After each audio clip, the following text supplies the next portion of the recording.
Un décret publié le 26 juin 2024, en France, annonce que le général Pascal Yanny dirigera, dès août, le nouveau commandement pour l'Afrique de l'armée française. Ce changement survient alors que la France réévalue sa présence militaire sur le continent, à l'instar de l'Africom américain créé en 2008.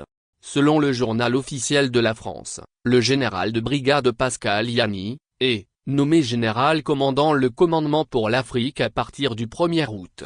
D'après l'AFP, la France restructure ses forces en Afrique de l'Ouest et centrale, réduisant ses troupes à quelques centaines de soldats par pays, notamment au Gabon et en Côte d'Ivoire, où la présence passera de 600 à environ 100 hommes. Jusqu'à présent, les forces françaises dans des pays comme le Tchad, le Sénégal et le Gabon disposaient de leurs propres états-majors. Cette nouvelle approche vise à minimiser la visibilité des forces françaises en réponse aux critiques croissantes. Le souci de discrétion est bien le premier effet recherché. Les attaques informationnelles ont rendu l'armée française radioactive. Pour infléchir la situation, l'état-major des armées veut réduire la visibilité et l'empreinte. Très logiquement, ce commandement pour l'Afrique sera donc basé à Paris, précise l'ARFI.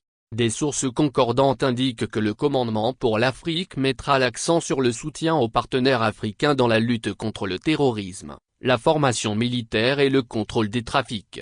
Il y a 2 ans, la France comptait plus de 5000 soldats au Sahel dans le cadre de l'opération Barkhane. Depuis, ce nombre a diminué en raison des changements politiques au Mali, au Burkina Faso et au Niger. Le nouveau commandement, avec environ 600 militaires, ajustera ses effectifs selon les besoins et les missions, en étroite coopération avec les pays hôtes.